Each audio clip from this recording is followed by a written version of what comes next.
ضرورت پڑ جائے، حالات ایسے ہو جائیں، اس وقت اللہ امتحان لیتا ہے کہ اب یہ کیا کرتا ہے۔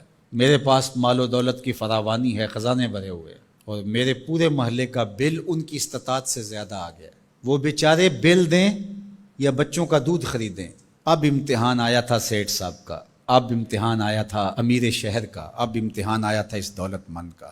امام شافعی فرماتے ہیں نقص اموال کا مفہوم یہ ہے، اللہ اب پرکھتا ہے کہ اب یہ تجوریاں کھولتا ہے یا اب یہ موقع سے فائدہ حاصل کر کے مزید دولت اکٹھی کرتا ہے۔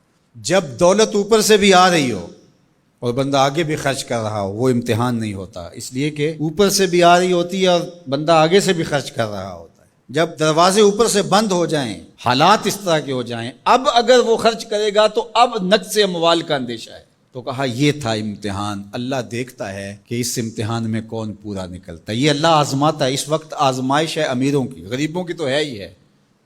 غریب تو بیچارے مر گئے ہیں، ان کے پاس ہی کچھ نہیں رہا، ان کی تو زندگی زہرناک ہو گئی ہے، وہ تو جس حالت میں ہیں الیاذ باللہ۔ لیکن اس سے بڑا امتحان امراء کا ہے، اہل ثروت کا ہے۔